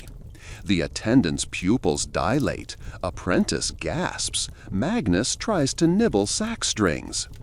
Ethical dilemma surfaces faster than lime wash dries. The bathhouse desperately needs repairs. Taxes loom. Goat consumes linens at alarming rate. Yet turning treasure over to authorities might secure grateful patronage and a reliquary. Jurai offers to stay silent in exchange for modest finder's fee. Apprentice suggests burying coins under furnace for emergency goat bail. Before decision crystallizes, distant bell chimes noon. Aqueduct flow slows, gurgles, stops. Last torrents slosh into pools. The attendant seals sluices, prays water level will suffice. Coins remain in wall cavity for now, covered with loose plank. Secrets are best aged a few hours before serving. Veils, vipers, and viscosity. Post-noon calm frays quickly. A courier bursts in bearing package addressed to Resnick, a live serpent for plague demonstration. The inspector plans to show city council how pests slither through sewer cracks if hygiene lapses. Courier misreads tag, leaves crate inside furnace room for safe keeping. The attendant does not learn this detail until apprentice screams from boiler pit, "Snake loose!" He rushes down to find a mottled viper gliding across straw mat prototype. Cats, goats, and nuns are all equally poor candidates to handle venomous reptiles, so he grabs a laundry paddle, attempts coaxing. The viper disagrees, coils, hisses. Magnus, still tethered, lowers head to sniff potential snack. Bad idea. Chaos. Goat jerks rope, knocks over bucket of half-boiled laundry starch, which cascades into boiler fire pit. Starch sizzles, produces thick, gluey smoke. Viper retreats under furnace bellows, unreachable. The attendant coughs, drags goat away, scolds courier who has reappeared to collect tip. Courier shrugs, claims crate merely express. Responsibility ends at delivery. He exits whistling. Smoke reaches upper baths. Nuns emerge coughing, cheeks ashen, declare rehearsal complete, and vow extra prayers for sinful air. They depart just as a sexton from cathedral arrives to install temporary pulpit. He notices lingering haze, clucks tongue. Incense, the attendant suggests? Sexton inhales, eyes water. More like scorched porridge, not a compliment. Paperwork tempest and ghost of accounts past. While apprentice hunts snake with broom and potato sack, attendant tackles finances. Ledger pages, although goat marinated, list creditors: Butcher, Cooper, Candle Guild, and Milosh the Melodious for loot repairs. Coin cache in wall whispers easy solutions. Yet retrieving sacks in daylight risks detection by sexton, mason, and nun returning for forgotten water scoop. He postpones larceny, drafts promissory notes instead. Ink diluted with wine bath runoff, giving letters faint rosé tint. Stylish, perhaps. Next arrives Helga, proprietress of nearby bakery, demanding settlement for 50 honey cakes delivered last feast of Michaelmas. She wields rolling pin like treaty enforcement baton. "You pay," she says, "or baby baptism gets dry biscuits." The bishop adores honey cakes, rumor says. Attendant promises payment tomorrow. Helga wants collateral now. She eyes goat. Goat eyes her basket of rye dough. Tension thick as congealed starch smoke. Ultimately, Helga accepts Titus the cat as temporary hostage. Cats deter bakery mice. Titus views arrangement as lateral promotion to fluffier bedding and proactively climbs into basket. Goat remains, perhaps disappointed. Cat remedy costs emotional toll but buys 24 hours. Cake supply secured, crisis half averted. Afternoon alchemy, crafting holy illusion. With water scarce and snake unforgiving, he focuses on reliquary debacle. Inspiration hits. Convert hidden coins into sacred artifact without exposing stash. He retrieves one gold piece, polishes it until gleams. He fashions small box from cedar soap crate, lines interior with lavender petals, mounts coin on wax blob. On lid, he burns cross motif with heated tongs, sprinkles drop of goat milk, Legend says Saint Genevieve once cured plague with dairy prayer. He dubs creation reliquary of the golden drachm, claiming it commemorates widow's mite parable. Archdeacon, upon inspection mid-afternoon, is impressed by scent and scriptural tie-in. He approves it provisionally, requests Bishop's jeweler verify authenticity tomorrow. Attendant nods, stomach twisting like dripped wax. Meanwhile, apprentice triumphantly returns, sack writhing. Snake captured, possibly affronted by potato-scented captivity. They secure crate with double rope, mark "Do Not Open, monastic property." Deliver to Resnick's office before she can accuse them of unauthorized fauna. One hazard crossed off parchment. Resnick's return and the trial of foam. Sunset paints frosted window panes salmon pink. Resnick strides in for final inspection, quill poised like executioner's axe. Walls gleam, straw mats pass sniff test, goat tethered behind broom closet. Everything seems borderline acceptable until she peers into warm pool and frowns. Surface film, she notes. Indeed, a faint sheen, residual goose fat refusing to emulsify, floats in lazy swirls. She orders immediate skimming, citing infant respiratory protocols. Attendant brandishes sieve, scoops like man racing hourglass. Film clings stubbornly. Resnick checks hourglass, taps foot. Apprentice suggests adding pine resin to congeal oil for easier removal. Where to procure resin? Timber yard closed. Goat to the rescue. Magnus's beard still contains bits of hardened pitch from chewing stable cart wheel. They scrape goat beard into bucket, grind with mortar, sprinkle pellets onto water. Resin coagulates fat into floating islands. Sieve collects them swiftly. Resnick raises eyebrow in grudging approval. She stamps parchment. Conditionally sanitary. Fee 5 silver. Secret stash conveniently exists. He pays. Inspector exits. The bathhouse, for the first time since Rooster Crow, is momentarily still. Pools shimmer clear. Floor dry. No hawks overhead. No flaming brazier tipping. Goat asleep. Apprentice asleep. On goat. Snow outside turns violet in twilight. The attendant dares exhale. Quiet? Not yet.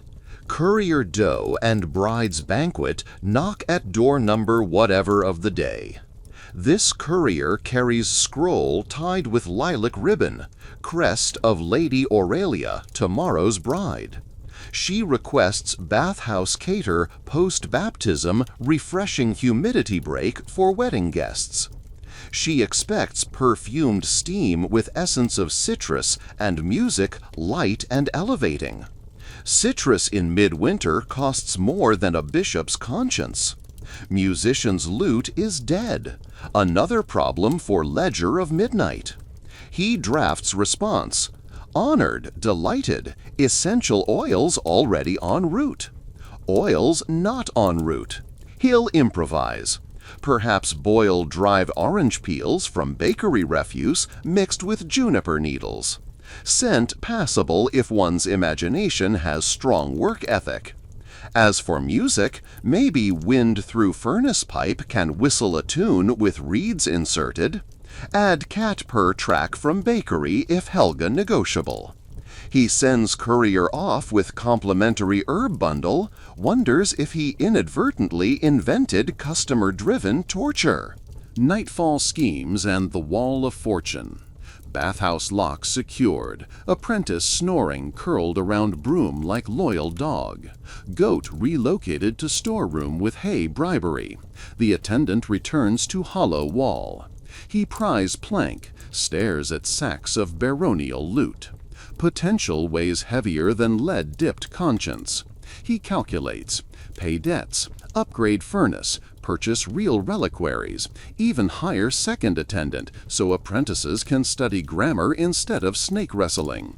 On other hand, guard investigation into missing Baron treasure might flog him plus Goat on City Square.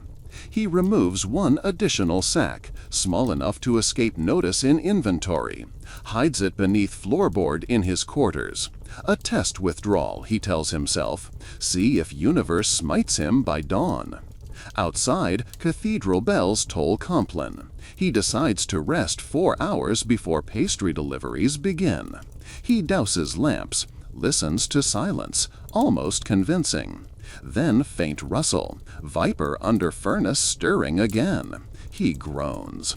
Tomorrow's baptism pool sits mere feet from that furnace. He drifts to half-sleep, plotting serpent relocation, citrus procurement, goat deodorization.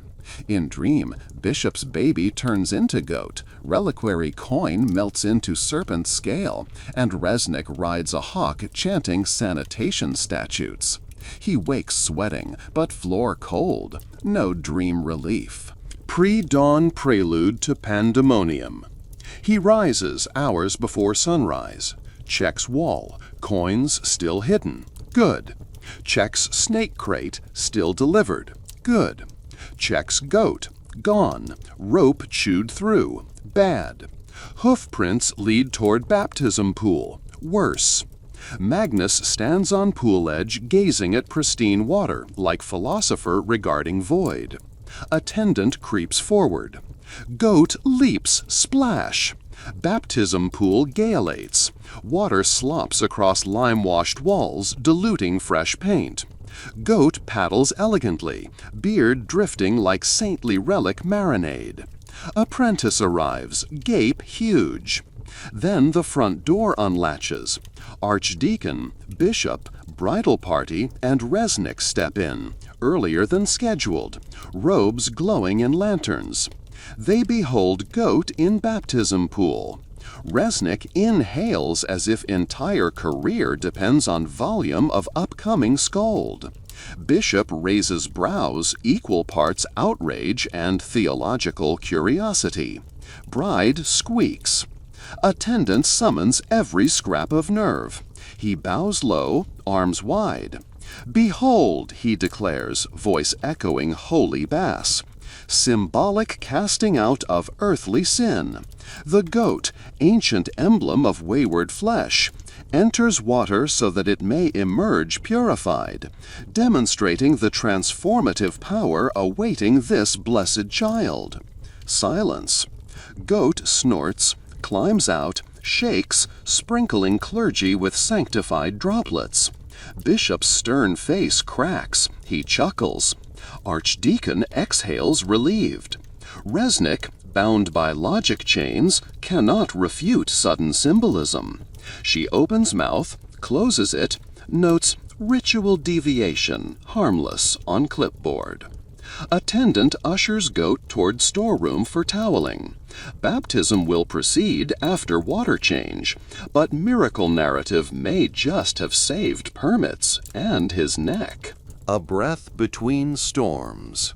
Guests file to vestibule to rehearse hymns. Apprentice hurries to dump goat-tainted water, refill from precious cisterns.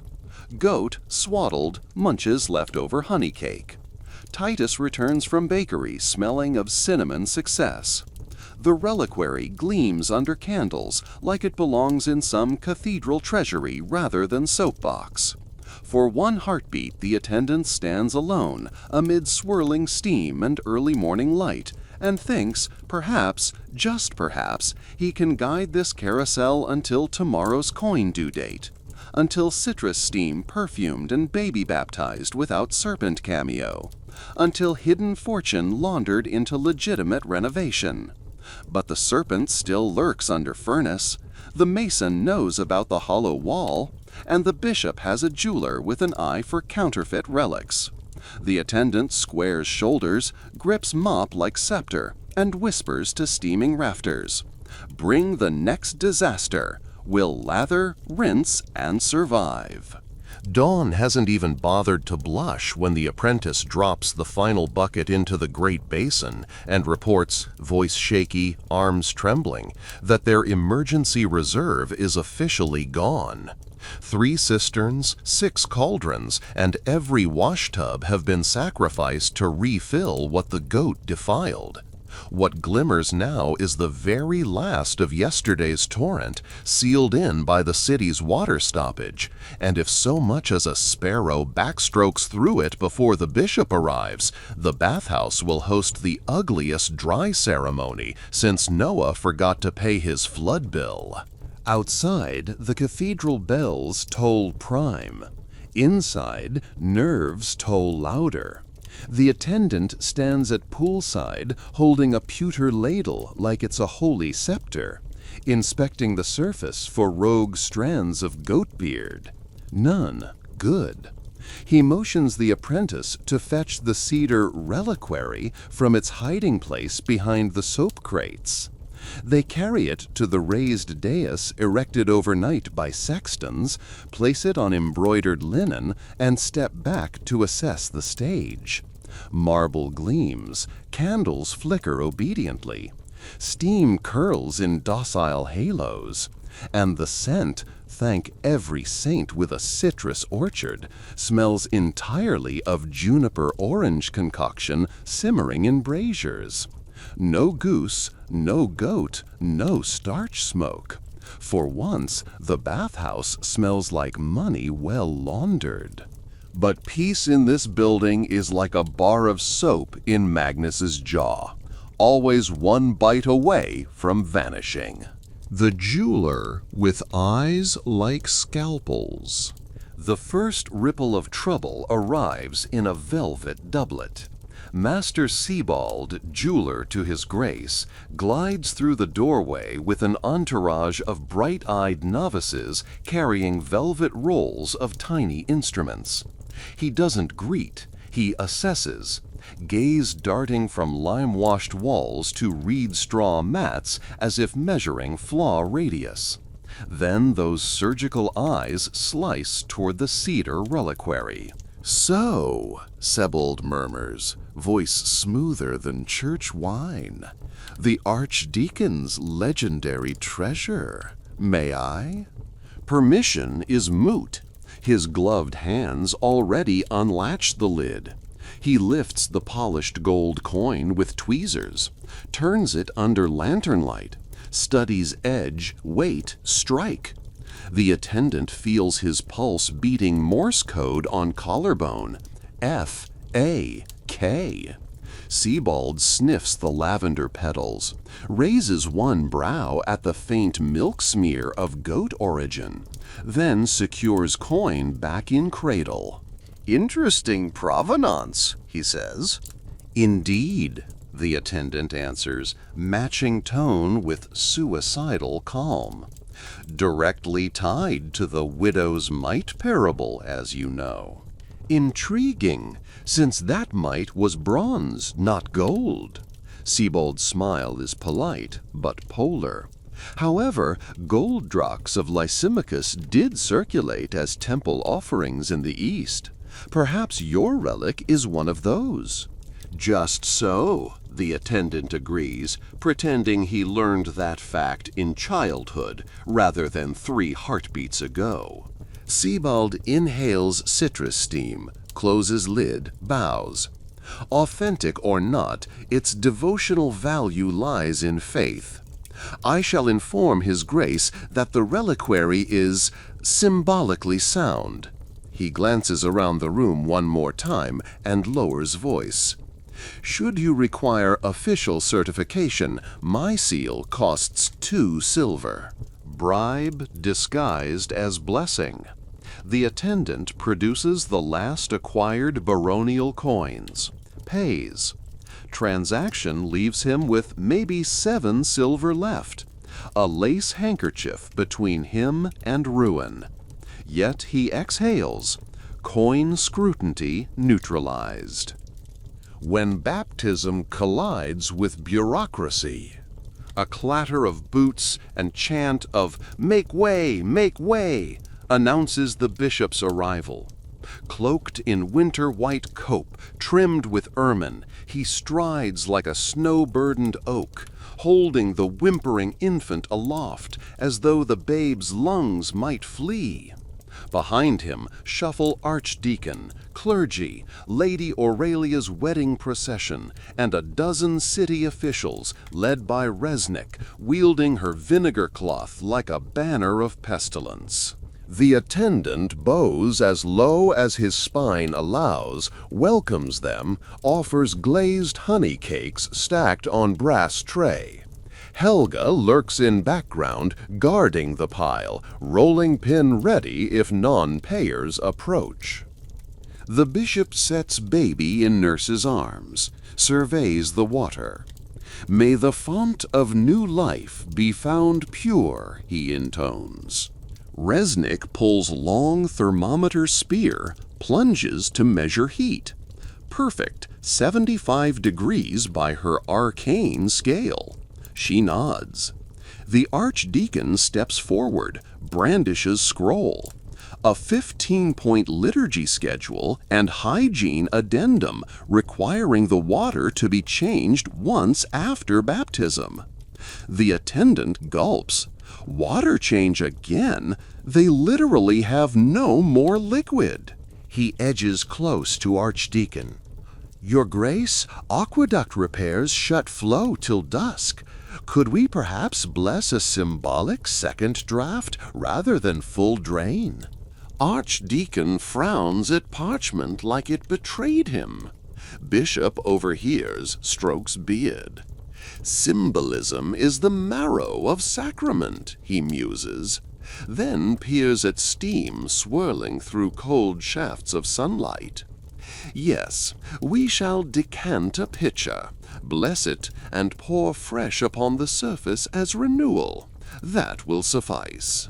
Resnick sniffs, but cannot overturn Bishop's decree. Crisis downgraded, but not expired.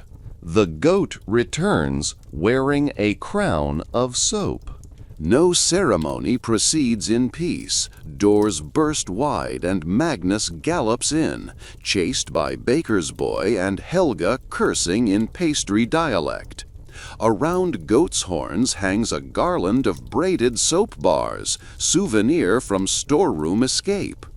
Worse, piglets of lard, stash for furnace grease, slide along floor in his wake, leaving skid lanes of fat. Guests squeal, clergy scatter. Magnus skids, vaults, belly slides clear across warm pool dais, colliding with sexton's pulpit, which topples into shallow basin, sending tidal slosh over straw mat walkway. Good news, water stays inside stone perimeter. Bad news, soap garland unravels. 20 bars plop into pool, fizzing like misguided loaves. The attendant's mind explodes calmly. Soap in baptismal water means suds. Suds mean foam mustache on bishop's beard when he dunks infant. That would immortalize bathhouse in cathedral gossip hymns. Apprentice, quick as flash, leaps after goat, grabs garland rope, halts runaway before he meets reliquary. Helga snatches goat ear, an expert handle, and drags beast outside, promising to transmute him into holiday stew if he trespasses again. The boy retrieves scattered lard bricks, but soapy residue begins lacing water with bubbles rainbow thin. Sebald observes, fascinated. "Innovative," he murmurs, "baptizing in detergent of virtue." The bishop eyes foam uncertainly. Archdeacon whispers. Resnick lifts quill, scribbles suspicious surfactant. The attendant steps forward. "Divine Providence, Your Excellency," he improvises with oratorical thunder. "The goat of worldly grime attempted to corrupt the holy font, but was instantly transmuted. The soap, our humble craft, symbolizes cleansing of original sin. See how it dissolves, leaving purity behind. All heads swivel back to pool. Indeed, foam dissipates quickly. Medieval soap contains more ashes than bubbles. Within moments, surface looks nearly serene. Faint scent of lavender wood ash floating mild and, dare one say, holy. Bishop nods, satisfied by theatrics. Archdeacon marks parchment. Approved, miraculous sign of cleanliness. Resnick purses lips, but cannot deny water clarity. Serpent in the boiler, coins in the wall. While clergy assemble for liturgy, Mason Juraj sidles up, face pale. The hollow wall, friend. I heard sextons humming through corridors. They plan to hang tapestry right where our secret lies. Tapestry, one depicting St. George slaying dragon, will anchor rods into the exact mortar hiding baronial fortune. If guardians hammer deep, sacks may rip open, coins clatter during homily. Two disasters, theft exposure and legitimate claim by bishopric. Attendant weighs options at neck-breaking speed. He can move sacks now, but corridor swarms with officials. Or he can stage diversion to reroute tapestry to different wall. Idea flickers. The Viper. Still under furnace? Yes, apprentice reported crate delivered, but not necessarily secured. If snake appears near tapestry wall, sextons won't work there. He hustles to Resnick, whispers, Inspector, a crate containing your demonstration specimen seems missing. Resnick's eyes widen. The Viper? Where? I felt vibrations in the north corridor, likely behind that wall. He points exactly where sacks hide. Perhaps best cordon area. Serpents dislike hammering. Resnick does not doubt. She strides to sextons, commands tapestry be hung across southern alcove instead. Juraj exhales relief, but attendant realizes new location abuts furnace vents. Still safe. Snake problem, however, is real. If reptile emerges mid-baptism, symbolism won't save them. He sends apprentice to double-wrap crate in iron chains and deliver to city zoo. Apprentice returns sweaty but triumphant. Serpent delivered, scribal receipt obtained. Resnick will find cage occupied, assume efficient staff. Crisis contained with bureaucratic bow. Water, words, and the moment of dunk. The ceremony finally begins. Candles blaze. Choir of novices raise trembling voices. Steam eddies into ethereal pillars. Bishop holds infant above basin. Murmurs Latin blessings. The attendant kneels by pool with pitcher of renewal water, actually leftover citrus broth diluted in last half bucket from cistern. At the solemn cue, Bishop lowers baby. Water kisses tiny forehead, glugs around plump body. No foam, no goat hair. Infant squeals but does not bawl.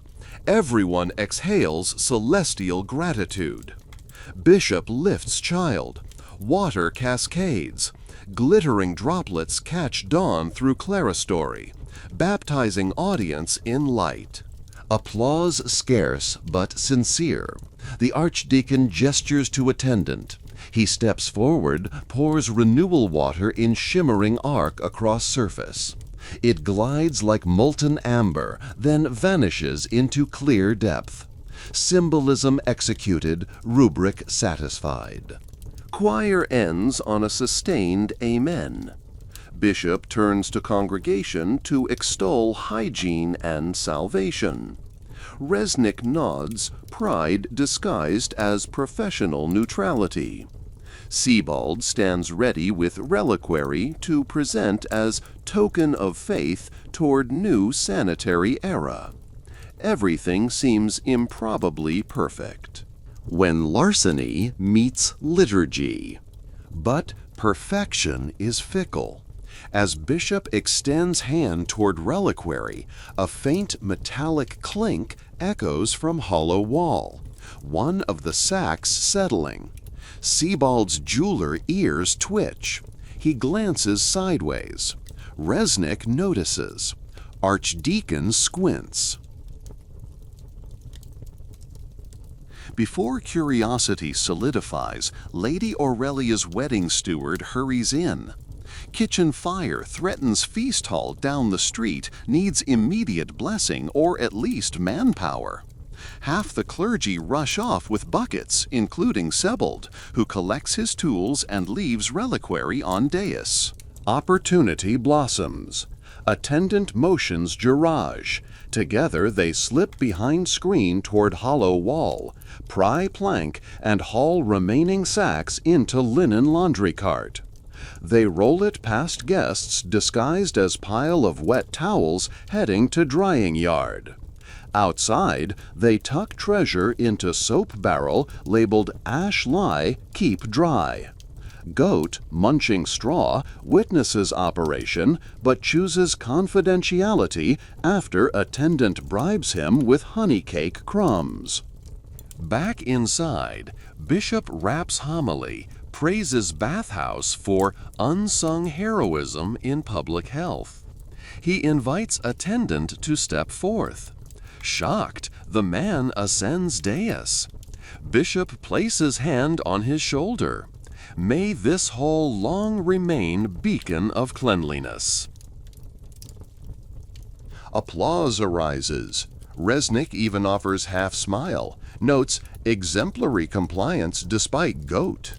Helga nods, satisfied, promissory note will be honored. Steam, silver, and second chances.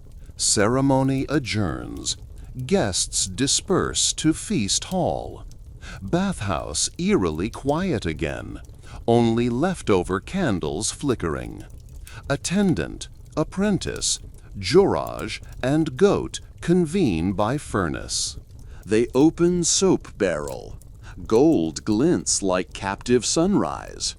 Girage requests his finder's share, 1 sack. Attendant agrees. Apprentice receives handful of coins for years of unpaid labor and vow to attend grammar school. Goat receives brush made of silver filaments, probably edible. Remaining fortune will fund real reliquaries, new furnace, wages, and, most daring thought, freshwater cisterns so aqueduct shutdowns no longer trigger crises. They seal barrel, bury under newly laid straw floorboards, planning gradual, plausible renovation purchases. Thievery? Perhaps, but Baron Chervenko's fortune was stolen from townsfolk. Redirecting it to hygiene feels, if not saintly, at least karmically balanced. Epilogue. In warm water. Weeks pass. The bathhouse walls sport murals of medicinal herbs, courtesy of paid artisans. Goat wears bells so sneak attacks audible. Titus returns from bakery plump, having negotiated lifetime of cream for rodent patrol. Resnick's monthly inspections now conclude with polite tea. She secretly enjoys juniper steam for asthma. Rumors circulate that Bishop will commission second bathhouse on cathedral grounds modeled after attendance innovations. Pine resin skimming, symbolic second draft, goat-inspired soap garlands marketed as Caprin Purity Sequence, nobody tell Magnus. The attendant might consult, perhaps open a modest chain, but part of him still prefers midnight mop solitude, listening to water whisper on tile. One winter evening, as snow feathers down and pools shimmer turquoise under torchlight, He sinks tired feet in warm shallows, looks at apprentice reading grammar by candle, goat dozing nearby, and feels something unfamiliar: contentment. Not riches, not glory, but the knowledge that he wrestled chaos, lathered it, rinsed it, and somehow came out mostly dry. So next time you luxuriate in a spa with piped music, filtered water, and precisely folded towels, spare a thought for the medieval attendant who lived on the razor edge of goat hair and plague statutes. He scrubbed until knuckles bled, bargained with bishops and snakes alike, and invented miracles on 3 minutes' notice, all so someone else could soak and sigh, "Ah, cleanliness." And if the story kept you awake, blame the goat. Otherwise, close your eyes, imagine steam curling through torchlit stone, and let the echoes of buckets, bells, and barely averted disaster rock you gently to sleep. Because in the end, even bathhouse attendants deserve a little rest, and you do too. Good night, fellow traveler in history's back rooms. May your dreams be warm, your water hot, and your goats securely tethered.